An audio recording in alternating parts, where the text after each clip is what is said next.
Hey, what's up, Disney gays? Welcome back to my channel. Oh boy, it sure has been a while since I've uploaded, hasn't it? Anyway, no, I don't know about y'all, but I've definitely been noticing kind of a lot lately that it feels like every other month or so, Disney will come out with a new movie or show that features some sort of LGBT character, which is, don't get me wrong, it's great, you know, representation is representation, doesn't matter if it's pandering or not, it's still something. But the thing about that is, like, every time they do it, without fail, they try to push it as their first ever LGBT character, which doesn't really add up because, like, that's a claim that you should only be able to make once, right? Yet they've done it like 20 times this year alone. Again, I do think this is a positive thing. I'm not gonna sit here and complain about too much gay representation, right? Because that would be stupid. I just think it's funny how the media essentially writes the same story about the first ever gay Disney character like once a month. So I figured that today we could try something new, you know, a little bit different, you know, something a little bit fun, because this is a fun channel, you know, we like to have fun here. So I've put together a tier list with all of Disney's quote-unquote first ever gay characters, and today we're going to be ranking them from best to worst, which is the only way things are ranked. So anyway, let's start with the most recent one. This one got announced like earlier this week. It's a cartoon called Owl City, what was it? The Owl House. Okay, so this is like a new animated series where the main character is bisexual, making her Disney's first ever openly bisexual lead character. It says here that the show's creator is a bisexual woman and she had to like really fight for the character to be bi because the Disney higher-ups didn't want them to be. So that's pretty cool that she has to like fight for representation, and hopefully that representation is shown explicitly in the show. But I'm gonna go ahead and put it in S tier. Maybe that's presumptuous of me, but right now it just doesn't seem like there's any downsides to it, so S it is. Also, look at this picture of the creator of the show. You're telling me that woman is bisexual? Get out of town. Okay, so next we have Pixar's latest short film called Out, which is about a gay guy trying to come out to his parents. So I guess this would make him the first openly gay lead in a Pixar short. Not an animated series, that was the other girl. She was the first one to do that. But this is the first lead in specifically a Pixar short. So it's different, it's totally different. I mean, as far as representation goes, this is without a doubt S tier, like easily. Like it's very specifically about a gay person coming out, and there's like a gay kiss in it. So like it's 100% positive gay representation. However, you know, just between you and me, like the movie was really cute and all, but my hot take is that the story like isn't that good. It's kind of just about a guy who doesn't want to come out, but then he does come out. And that's kind of it. Also, he turns into a dog for some reason. I don't know, it's a Disney movie. Your main characters just turn into animals, and then that's what you call plot. So, but for the purposes of this list, like it was super gay, so it gets an S tier. Oh boy. Okay, so next up we have, who could forget this fucking bitch? Pixar really just said, oh, you guys wanted representation? Here you go. Here, you feel represented? You see yourself in this ugly one-eyed troll lady? Because this is what we think of you, this is what we think you are. They could have given us the first gay princess, but nope, they could have at least given us like a cute alien, right? I would have been at least okay with that, but no, they had to give us not only a hideous, weird troll monster thing, but they also made her a fucking cop?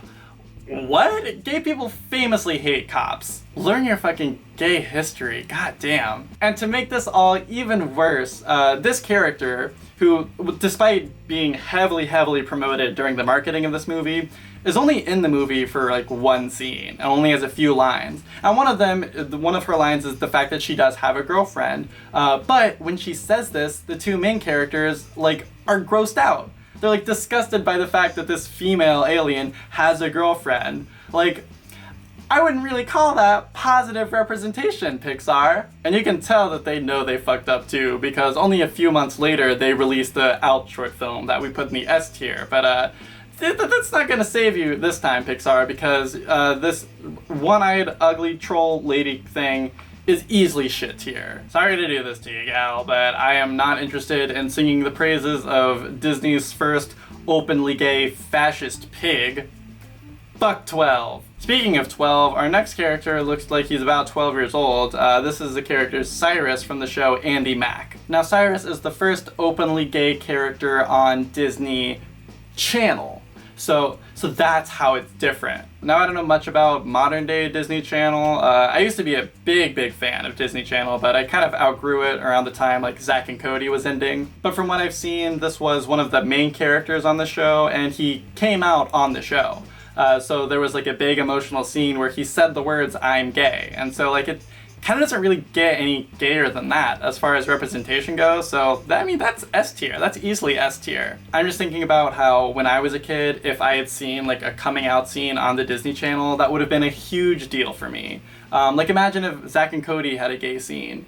Hold on, not like with each other. Hold on, let me rephrase that. This is sounding a little weird. If a character on The Sweet Life of Zack and Cody were to come out as gay, then that would have been a big deal to me. Someone like Mr. Mosby, right? Because like, let's be honest, like obviously gay. I do realize that so far I only have S tiers and a shit tier. What can I say? I'm gay, I have very strong opinions on things. But don't worry, we're gonna start filling out the middle ground soon. Next up is Josh Gad as Lefou in the live action Beauty and the Beast from a couple years ago. So I guess this would be Disney's first ever openly gay character who was originally animated but became retconned as gay in a live action remake of a movie that nobody wanted or asked for. So I will say it was very ballsy of them to retcon a beloved character from one of the most iconic animated films from the Disney Renaissance. So I'll give them props for that, but they didn't really do that much with it. Disney really hyped up this character in all the press before the movie was released as being like really fucking gay. Like they kept saying the phrase exclusively gay moment, but when that moment passes, you kind of don't even notice. I think they cited this moment to be when Lefou stares longingly at Gaston. You know how gay people like to stare longingly at people? Fucking hell. I mean, I don't know what I expected, right? It's not like Lefou was gonna be like blowing Gaston through a glory hole in the bathroom, but it's like there could have been something more than a look, right? Like it could have been a kiss on the cheek even would have been fine. I don't know. Maybe I'm just asking for too much. So yeah, this is definitely not amazing representation. It's kind of barely there, but it's also not negative, so I'm gonna just put this in the C tier, I think. Yeah, that seems fair to me. Okay, moving on to something a little more controversial. I've decided to include Elsa in this list, and let me explain why. Elsa has been kind of claimed as a queer icon by the community for a few reasons. The main one being like the song Let It Go. It definitely sounds like it could be a coming out anthem. And of course, in the first movie, Elsa does not receive a love interest, which is rare for a Disney princess, which means she's gay, obviously. There's no other explanation. So people started pushing really hard for her to be gay in the sequel with the hashtag Give Elsa a Girlfriend, which trended so much and became so popular that you just know that Disney saw it, right? Which means that at some point they had to decide whether they were going to give her a girlfriend or not. And ultimately they decided not to, but they also didn't give her a boyfriend. All of that leads me to believe that Elsa is officially Disney's first ever openly closeted character. Now this is the type of specific representation that we need more of in media, because not every gay person is out and loud and proud, right? A lot of us, maybe even most of us, are still in the closet. So props to you, Elsa. You stay in that closet, girl. Now obviously this is all like bullshit fan theories. It's not actually real queer representation, so for the purposes of this list, Elsa probably does belong in the shit tier. But I'm gonna put her in the D tier because she's Elsa, you know, she's fierce. She's a fierce queen, and she does not deserve to be next to the cop. So, once again, fuck 12. Also from the movie Frozen is that one character from that scene where they go up to the cabin up on the mountain and he like runs a spa there, and then it pans over to his whole family and it kind of looks like he might have a husband and a bunch of kids. I remember when Frozen came out and everyone was flipping out over this scene because they were like, wow, LGBT representation in like a big Disney movie. Like, I can't believe it. And you shouldn't believe it because it's not real. It's like completely bullshit. I mean, I guess whether he's supposed to be gay or not, or whether it's just a crazy fan theory, it kind of doesn't really matter, right? Because if he's not gay, then it's not representation. And if he is gay, then it's not a good job of doing representation. It's a split second and it's very ambiguous. So for that reason, he should.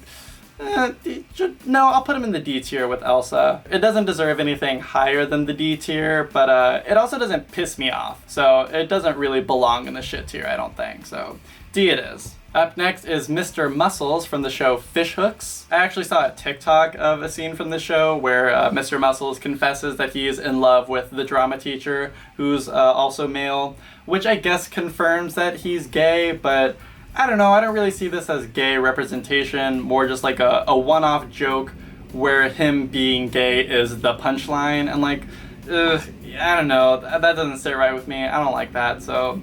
Also, he's a muscle gay, so, right, he's probably mask for mask, so no, he's canceled. He's shit tier. Up next is some fucking gay ducks from a cartoon on Disney about ducks or some shit, I don't know. From what I've gathered, this is some DuckTales reboot on some Disney network. But I guess one of the little girl ducks on the show has two gay dads who are also ducks. She has two gay duck dads. Kind of like Lily Pons. She has a gay dad. Did you guys know that, by the way? Lily Pons, her dad is gay. She has a gay dad. But I mean, for what it is, it does kind of look like they're just background characters who don't really say anything or contribute anything important to the story. However, they're both very explicitly gay. I mean, you want to talk about an explicitly gay moment? Wear one of these fucking shirts. Because you guys know how gay people, we like to signify that we're gay by wearing shirts, you know, just for the benefit of onlookers, so that there's no confusion, so that strangers in public can be like, oh, look, some gays over there. I can tell by the shirts. I don't know. I mean, I still think that this is cute and it's a net positive. I would probably put it in the B tier, but I just read that 1 Million Moms is really pissed off about this. Like, they hate the fact that there's gay ducks in this cartoon. And I love anything that pisses off those bitches, so I'm gonna bump these gay ducks up to the A tier. Good for you, gay ducks. Good for you guys. You know, you piss off those million moms. Oh, that's so many moms. Probably too many. Probably too many moms to be upset about some gay ducks. Speaking of gay characters hanging out in the background of animated shows for kids, there was an episode of the Disney XD show Star vs. the Forces of Evil, which featured two men kissing in the background. You can tell that it's two men because of the mustaches. Now, this is a show that I have literally never heard of, so it doesn't really count that much for me. But I mean, it is very visibly two men kissing, even if it only happened in the background for a second or two. It's something. It's explicitly gay. It's an explicitly gay moment. So I think that's safely in the C tier, right? I think so. Now, there was another gay kiss between two background characters with no dialogue in one of the recent Star Wars movies. Which one? I don't know. Does it matter? Not really. But it's between two women who kiss before going off to fight in the Star War. Hold on, I gotta update my Grindr tribe to geek. This is another case, kind of like the Lefou thing, where Disney really hyped this up in the media before the movie came out, but then in the actual movie, it's obviously like nowhere near as big of a deal as they were making it out to be. So it does kind of lose some points for that. However, it's still an explicitly gay moment. It's two women kissing, so I mean, it's not shit tier. Ultimately, though, this kind of is just a kiss between two background characters, so it should probably go here next to the other background kiss. But I mean, Star Wars is a much bigger deal than whoever the fuck Star versus the evil bitches is, that the show that nobody's seen, so I'm gonna bump it up a tier, because why not? Also, it's of two women and not two men, and as we all know, women are better than men. So what? Deal with it. I'm a feminist. Alright, let's shift gears now and start talking about the Marvel Universe, starting with Valkyrie, who is Disney's first confirmed bisexual superhero. I mean, she was confirmed to be bisexual in the media, not really in the movies themselves, which I guess begs the question, if a character is meant to be LGBT, but in the movie they're in, it's never referenced, it's never even like alluded to or anything like that, is that still representation? I don't know. I don't know the answer to that. Like, does Dumbledore count as gay representation just because J.K. Rowling's dumbass said that he was gay in an interview after the books were already finished? Like, I don't know. I did read that they shot a scene where, like, a woman walks out of Valkyrie's bedroom in one of the movies, which I guess would count, but the scene ended up getting cut, so it's not canon. I've also read that she is a bisexual character in her original comics, but, like, does that even matter? Because, like, we all know that movies are not always faithful to their source material, so I guess if we're judging by, is this character in this specific movie a positive, visible representation of queerness? The answer is, like, not really. It's definitely not negative, and it's definitely not nothing, so it doesn't belong in shit, or I might just put it in C just because I'm really confused by it. I also get that, like, queer people don't have to prove their queerness to be queer, but, like, fictional characters kind of do. You know what I mean? So, I don't know. I'm going to keep it in the C tier because I'm conflicted. C for conflicted. So there's actually another Marvel movie that's meant to be coming out soon called The Eternals, and that's going to feature a gay superhero, but also, get this, it's going to have a gay kiss. What? Crazy, I know, right? Valkyrie could never. Apparently the superhero Phastos is gay and has a husband, and they're interracial. Wow, they're just checking off every box for this one, aren't they? I mean, if what they're claiming is true, and there's going to be an openly gay superhero who's going to have a husband and they're going to have a big old gay kiss on screen, then wow. Amazing, great representation, super gay, love that. I know that these Disney and Marvel execs, you know, the higher-ups are really shady about putting gay superheroes in their movies. See what they did to Valkyrie. For now, this seems great. It seems very promising. I'm gonna put it up in the S tier because why not? There does not seem to be a downside to it. I mean, unless they cut the kiss and the gayness out of the movie, which still might happen. But for now, I'm gonna be optimistic because I choose to be positive, and that's a choice that I made. I will say, some of the articles about this upcoming kiss are, like, kind of too much. Like, apparently everyone on set was crying because it was so beautiful and it moved them all to tears, and it's like, okay, calm down. Like, it's two dudes making out. Like, it's nothing to cry about. Jeez. Could you imagine if I started, like, bawling every time I'm, like, making out with a guy? I'm like, it's so beautiful, it was so progressive. Okay, so before we move on from Marvel, we have to talk about these two characters real quick. I wouldn't really call them Disney characters per se, but they're Marvel, so it counts, and I want to talk about them. I don't know if y'all remember the first ever non-binary Marvel heroes, Snowflake and Safe Space, because, oh yikes. I just feel like for two non-binary characters, you could not have forced the gender binary on them any harder. First of all, they're non-binary and you made them a duo. They also, of course, had to make one of them pink and one of them blue, and then one of them is obviously male-bodied and the other is female-bodied. Like, one has, like, a slim waist and bigger hips, and one has, like, broader shoulders, and, like, ugh. And they thought they were being clever because they reversed the gender colors on them, but I promise you that is not the subversive take you think it is. Also, not Snowflake and Safe Space. Like, come on with those names. Like, I don't need to explain why that's stupid, right? Oh god. Could you imagine if they had named Phastos and Valkyrie, like, Twink Bottom and Carpet Muncher? Anyway, these designs and concepts are terrible, and it's painfully obvious that they were made by cis people and not by non-binary people, so these are going right into the shit tier. Up next is the TV show Love, Victor, which is a spin-off of the movie Love, Simon. This show was originally created to be a Disney Plus original, but then Disney decided that they didn't want an explicitly gay show on their platform, so they passed on it, making this the first ever openly canceled show on Disney Plus. I mean, this show is as gay as it gets, right? It's about a gay kid doing gay things. So for that reason, I think it's solidly A tier. It definitely could be S tier, but again, this list is about queer representation by Disney, and they did famously, like, gut this show and removed it from their platform. So for that reason, it does get knocked down a peg, but, you know, for what it is, super gay, so, you know, I'm cool with it. I'm down with it, whatever.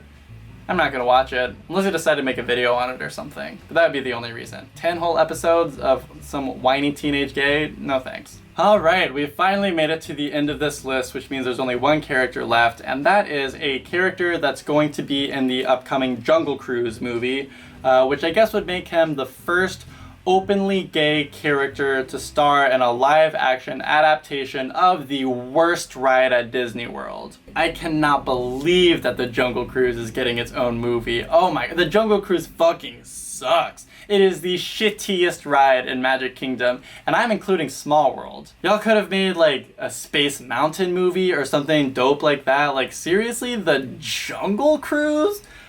Oh my god, no, this is going right into the shit tier. I don't even care if it's a good example of LGBT representation or not. That does not fucking matter to me. Fuck the Jungle Cruise. It is corny, it is too hot, it's too long, it's racist. Anyway, that concludes my ranking of Disney's first ever gay characters. But what do you think? Do you agree with my picks? Would you have put something in a different tier? If so, keep it to yourself, because I don't give a shit. It's your problem, not mine. This is my video, and I can do whatever I want. I'm kidding. Please leave a comment and tell me what you think. I'm also going to be including this tier list in the description, so you can do it yourself if you want to. Thank you so much for watching this entire video. I really do appreciate it, because you didn't have to, but you did. So thank you for that. That was really cool of you, pal. If you like this video, be sure to give it a thumbs up and subscribe to my channel for more bullshit. I'm gonna try to not disappear for 2 months again, but if I do, then who knows? If it happens, it happens. I'm not doing a very good job of advertising myself, am I? Don't let that deter you from subscribing, though. If you've made it this far, comment fuck Jungle Cruise, or fuck 12, whichever you're feeling. That's it.